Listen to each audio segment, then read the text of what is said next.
Hello Rémi, est-ce que tu connais le comble pour un podcasteur? Attends, j'imagine que c'est de ne pas du tout écouter de contenu audio? Presque, presque. Le comble, c'est de détester les notes vocales. Bonjour et bienvenue sur encore un podcast tech. Une sélection du meilleur de la tech une fois par semaine. Salut Greg, comment ça va? Ça va être toi Rémi. Ma foi, nickel. Nickel. Écoute, aujourd'hui, moi j'aimerais qu'on s'attarde pour parler d'un phénomène de société, d'un vrai usage qui s'est beaucoup démocratisé ces dernières années Malheureusement. et qui est du coup la multiplication des notes vocales dans les applications de messagerie instantanée. Et on va essayer de décrypter ça un petit peu, pourquoi on envoie autant de notes vocales, pourquoi des gens détestent ça, euh, est-ce que c'est bien ou pas. Est-ce qu'il y a Voilà, des gens qui aiment ça? bah, oui, justement, c'est ça le pire, et on va en parler. Mais Ah, génial. paradoxalement, c'est peut-être pas ceux qui les enregistrent, hein. Ouais. Euh, Enfin non, c'est ceux qui ont. Bon bref, tout ça, on va voir ça aujourd'hui. Mais avant ça, qu'est-ce qu'on fait Rémi? Eh ben, on dit un grand merci à nos auditeurs qui nous écoutent, plus nombreux, et surtout, en particulier, ceux qui nous mettent des 5 étoiles sur Spotify ou Apple Podcast, parce que c'est là où les gens écoutent le plus, et ça nous aide beaucoup à être découverts. Donc, si vous aimez notre podcast, ce qu'on fait, allez sur votre application de podcast, vous mettez en pause pour 30 secondes. Je crois même que vous n'avez même pas besoin de mettre en pause. Vous sortez le téléphone de votre poche, vous mettez 5 étoiles, et puis voilà, on sera ravis de ça. Merci beaucoup. Exactement, on aime ça. Et puis, et vous savez quoi? Vous pouvez même faire, alors vraiment pour être méta, vous pouvez même, tu me J'avoue. vois venir, Ouais. vous pouvez même nous laisser un message audio. Il y a un lien dans tous les notes d'épisode pour répondre à cet épisode avec un petit commentaire audio. Voilà, c'est le seul commentaire audio qu'on vous Qu'on autorisera. aimera. Exactement. Alors Ok, donc, bon, parlons sujet sensible. exactement. Alors du coup, en fait, j'aimerais qu'on parle un petit peu d'un sujet de société. C'est qu'aujourd'hui, je sais pas toi, Rémi, est-ce que tu aimes appeler et recevoir des appels téléphoniques? Non, de manière générale, non, pas vraiment. C'est un constat qui est assez, qui est assez partagé, j'ai l'impression, dans la société, par une majorité de personnes, hein, pas tout le monde, heureusement, mais qui fait que du coup, aujourd'hui, je trouve qu'un téléphone, vraiment, ne devrait plus s'appeler un téléphone. Hmm. D'ailleurs, on appelle ça des smartphones, mais en fait, la fonction de téléphone, elle est tellement devenue, elle n'est même pas secondaire, elle est tertiaire, ou, enfin, je trouve, un très très bon exemple, c'est un Hmm, hmm. appareil qui porte un nom, qui ne reflète plus du tout, en fait, son usage. Ça mériterait même plus de s'appeler un appareil photo qu'un téléphone aujourd'hui. Ouais, c'est clair. Parce que la fonction de téléphone, elle n'est plus du tout majoritaire dans les usages aujourd'hui. Et voilà, ça fait à peu près 50 ans que le téléphone, on va dire, sous mode populaire, existe et est dispo. Et pour autant, vraiment, aujourd'hui, on a l'impression qu'il y a un vrai désamour du téléphone. Hmm. Est-ce que tu ressens ça toi aussi? Ouais, bah c'est même pas forcément un désamour, mais c'est qu'on est passé la plupart des. Finalement, je pense qu'on interagit avec un écran et pas par la voix, tu vois. Bah, tout ce qu'il y a eu avec les assistants vocaux, je connais très très peu de personnes qui utilisent avec efficacité un Siri ou un OK Google, quoi. Donc on a plus l'habitude finalement de sortir le téléphone, d'utiliser nos doigts pour faire quelque chose, pour jouer, envoyer un message ou autre, que de le sortir pour appuyer sur cette touche bizarre là, avec en forme de banane, un peu banane bleue, je sais pas d'où vert, euh, avec faut appuyer sur des numéros et ensuite t'as pas besoin d'écrire ce que tu veux dire. Je trouve le concept intéressant, en tout cas. Exactement. Et du coup, en fait, on se rend compte que les gens aiment de moins en moins téléphoner, prendre des appels, et qu'il y aurait peut-être des explications limites à aller chercher du côté des usages, mais également de la psychologie par rapport à ça. Mhm. Puisqu'en fait, une des explications qui est avancée, c'est un peu la timidité, si tu veux, d'entretenir une conversation. Pourquoi? Parce que bah, typiquement, en fait, quand on t'appelle, on déclenche une conversation pas forcément sollicitée. Et Mhm. du coup, tu n'es peut-être pas prêt à avoir cette conversation. Tu sais pas quoi dire, tu n'es peut-être pas dans le bon contexte. Et du coup, aujourd'hui, il y a beaucoup,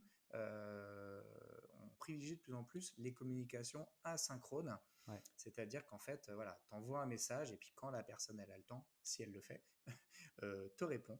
Et du coup, en fait, ce qui est intéressant ça a beaucoup été popularisé par le SMS, et ça a été un des gros critères de succès, c'est qu'en fait, on n'a plus besoin d'être dispo en même temps que la personne à laquelle on veut parler.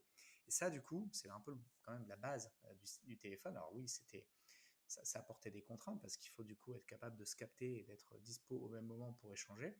Mais c'est vrai que du coup, le téléphone, c'est devenu un truc un petit peu désuet et puis finalement pas très pratique aujourd'hui pour beaucoup de personnes parce que bah, du coup, voilà, il y a ce sujet de la timidité, il y a le sujet de. Et ça nécessite d'être synchrone. Et puis finalement, ça a laissé la voie à d'autres options comme notamment les mémos vocaux. Ouais. Alors, les mémos vocaux, c'est un petit peu le répondeur 2.0, hein, c'est-à-dire que le répondeur, comme on l'a connu, toi et moi, À l'ancienne, la à boîte l'ancienne, vocale, ouais, ouais. qui est la boîte vocale qui était chez toi et qui te permettait de recevoir des messages quand tu n'étais pas là. Et puis qu'après, arrivé sur les téléphones, mais je sais pas, là aujourd'hui, moi je reçois quasiment plus même de messages de répondeurs, c'est très très Non, rare, c'est tu reçois un SMS. souvent du spam d'ailleurs. Ouais. Et du coup, en fait, voilà, il y a un vrai sujet aujourd'hui l'intérêt du répondeur. Moi, j'ai un ami qui a beaucoup d'échanges dans le cadre de son métier, de ses activités, et qui, en fait, son message de répondeur, il dit, en fait, si vous voulez que je vous recontacte, envoyez-moi un SMS. Ouais. Donc, en Ah, mais fait, carrément. dès qu'il voit un appel, bim, ça fait un filtre, et il a les informations, et du coup, il peut préparer la réponse, et puis la planifier et l'organiser. Donc, c'est vraiment devenu on envoie ça sur le répondeur pour traiter dans un deuxième temps. Alors, le vocal, en fait, il est apparu finalement il y a quelques années, hein, puisque c'est à peu près une dizaine d'années qu'on l'a vu apparaître dans WhatsApp, mais ça existait déjà auparavant. Et en fait, il a quand même pas mal d'intérêt, le vocal, pour la personne qui le produit. Déjà, c'est facile à faire en vocal. Tu appuies sur un bouton, tu parles, Ouais. et puis tu le shootes. Et ça, du coup, tu peux envoyer un message sans avoir besoin de regarder ton clavier pour taper, ou tu peux envoyer un message assez long sans avoir besoin trop de te prendre la tête. Tu parles, tu marches, tu appuies sur un bouton, et puis c'est envoyé. Donc, très, très facile à produire. Et puis, et celui-ci, il est vicieux, c'est que du coup, en fait, quand tu envoies un message vocal, bah, en fait, t'as pas besoin d'avoir la réponse, tu risques pas d'être interrompu, en fait. Ouais, c'est clair. Donc, en fait, c'est là que tu te rends compte que dans les relations humaines, à quel point ça peut être intéressant et pernicieux d'utiliser ce genre de système. Parce que, en fait, bah, c'est pas compliqué, mais quand tu as un truc à reprocher à quelqu'un, c'est beaucoup plus facile de le faire en asynchrone, alors que ce soit en vocal ou en SMS, qu'en synchrone. Parce qu'en synchrone, tu risques d'être interrompu, tu peux t'énerver, l'autre peut répondre et avoir des arguments peut-être meilleurs que les tiens. Ouais, j'avoue. Et donc, du coup, en fait, tout ça fait que aujourd'hui, le vocal, c'est quand même une super rampe de lancement pour les embrouilles. Et du coup, voilà, quand tu as besoin de t'embrouiller avec quelqu'un ou de faire une remarque ou de dire quelque chose, bah, en fait, un vocal ou un SMS permet en fait de passer les messages. Le vocal a en plus l'avantage par rapport au SMS d'introduire la notion de ton. Puisqu'en fait, du coup, Mm. tu as la tonalité, et là où effectivement dans le SMS, on va essayer d'utiliser les emojis pour donner des idées de tonalité, là en fait, dans le vocal, bah, en fait, tu vas vraiment pouvoir parler comme tu parles à quelqu'un, et donc il n'y aura pas a priori de malentendu sur le ton et le ton qu'on voulait donner à son message. Ça, c'est hyper Oui et important. non, parce Ah, que sur les textes, tu peux mettre des smileys, etc. Sur la voix, même si tu as le ton, tu vois pas le visage de la personne. Alors même si on dit que quand on parle en souriant, on peut entendre le sourire, eh ben, ça peut pêcher. Pour moi, t'as pas absolument tout le contexte, donc c'est quand même t'as un peu ra- dégradé oui, et je oui, tu as préfère raison. le texte. Ouais. Ouais, mais dans le texte, en fait, souvent, ça a dû t'arriver, quelqu'un te met un message pas très Ouais, agréable, et puis il met un smiley sympathique à la ouais, fin pour exactement. essayer Tu de te dis, faire mais qu'est-ce passer. qu'il raconte Et du coup, voilà, Du coup, c'est un c'est peu, pire. voilà, du coup, c'est un petit moyen un petit peu détourné de finalement essayer d'adresser le sujet. Tout à fait. Euh, donc, donc, en fait, voilà, c'est quand même assez intéressant le vocal, surtout pour celui qui l'envoie, tu l'auras compris. Oui. Par contre, et c'est là où on va se faire l'avocat du diable, il y a quand même pas mal de trucs qu'on reproche au vocal. Euh, donc le vocal, hein, vraiment, c'est tout type de vocal que tu peux enregistrer de manière asynchrone. Le premier, en fait, il découle un peu de soi, c'est finalement le côté confidentiel. C'est-à-dire que en fait, c'est pas évident des fois de prendre le temps de s'isoler pour écouter un message vocal. Alors Ouais. oui, tu peux l'écouter à l'oreille, etc. Mais c'est quand même, on voit beaucoup de gens dans les transports ou quoi qui écoutent voilà, qui ont des conversations en mode talkie-walkie avec les vocaux C'est vrai. haut-parleurs. Et ça, Qui c'est est quand même toujours pas un peu bizarre. Ouais, ouais, ouais. et du coup, c'est quand même, tu t'immisces complètement dans la conversation de quelqu'un. Et là où avant, tu n'entendais qu'une partie de la conversation, là, désormais, tu La peux tête. potentiellement entendre l'intégralité. Donc ça, c'est quand même pas idéal. Mhm. Il y a aussi un sujet quand même, pour revenir sur la confidentialité, de finalement, ça devient facile à partager un vocal.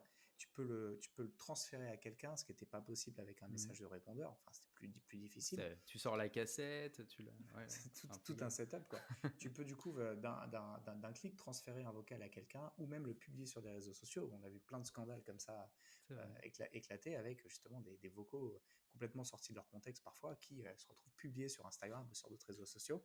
Et du coup, ça peut avoir des effets. Du coup, on se rend compte que voilà, la confidentialité des échanges n'est plus du tout garantie de cette manière-là.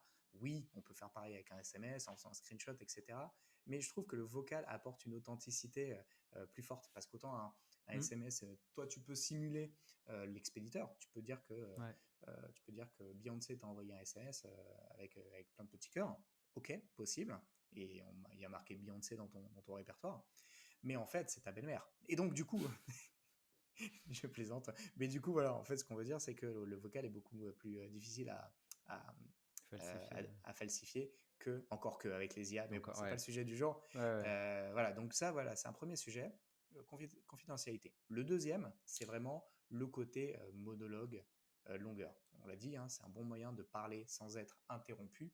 Et justement, bah, qu'est-ce qu'il y a de mieux quand on ne veut pas être interrompu? Bah, on va forcément prendre le temps de dérouler un petit peu plus ses arguments, ses idées. Et du coup, on arrive à avoir des vocaux qui font plus d'une minute ou deux.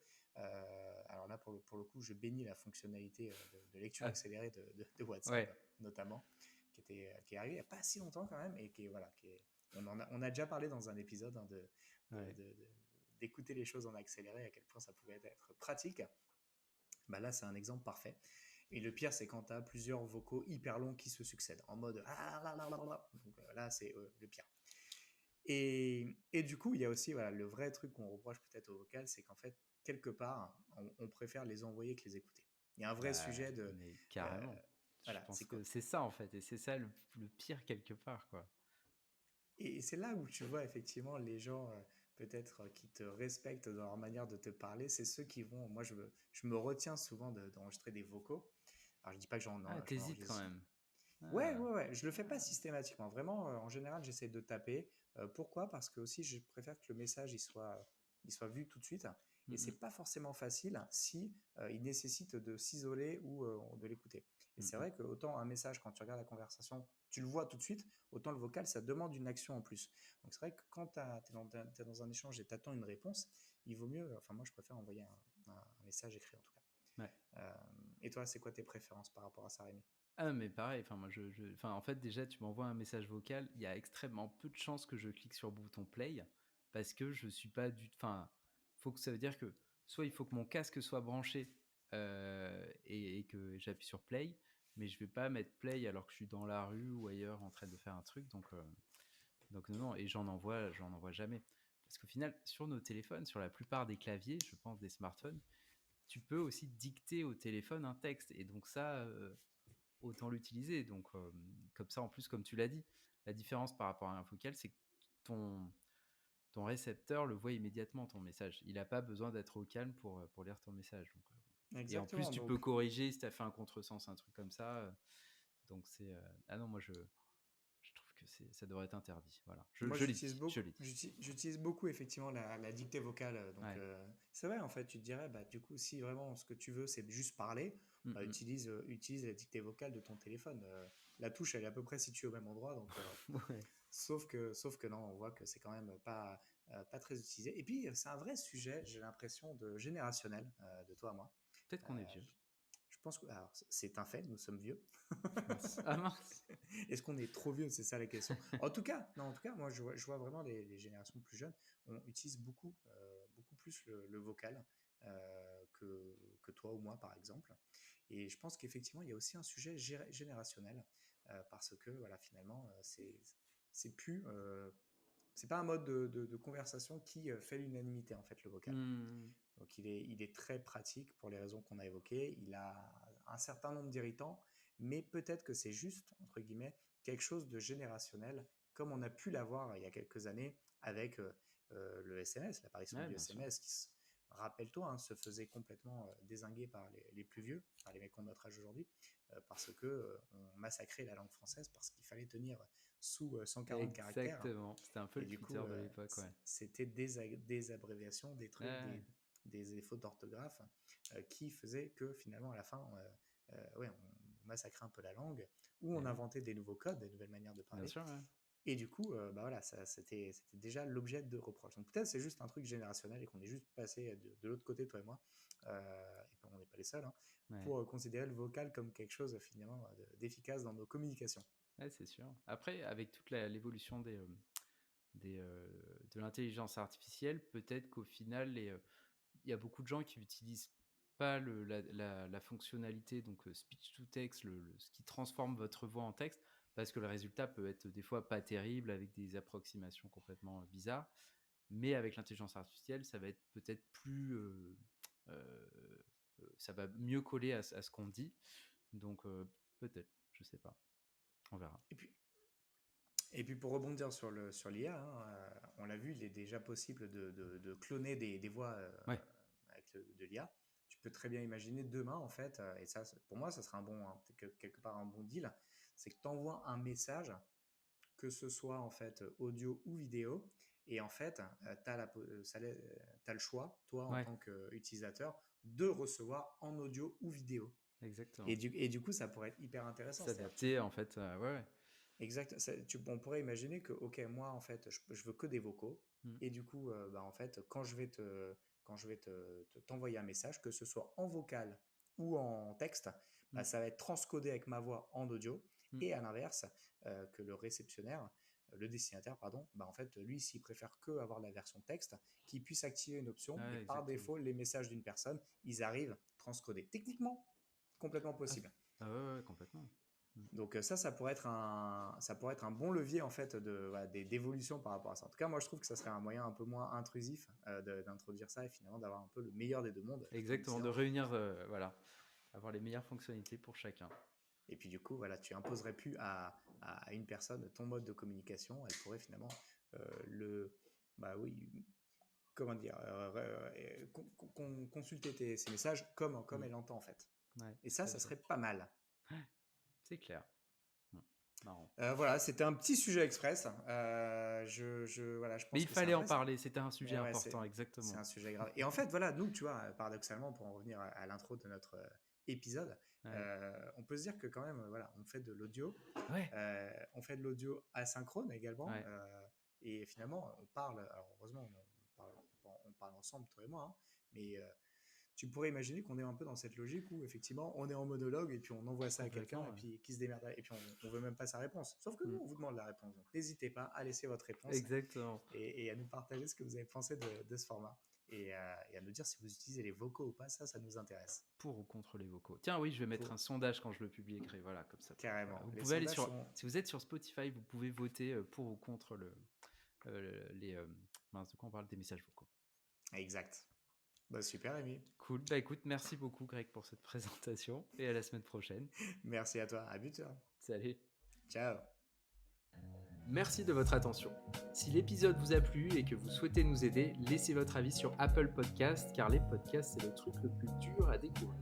Pour recevoir chaque nouvel épisode à sa sortie, abonnez-vous sur encoreunpodcast.tech. Vous pouvez également vous abonner à nos newsletters gregtayeb.substack.com et lebrief.tech.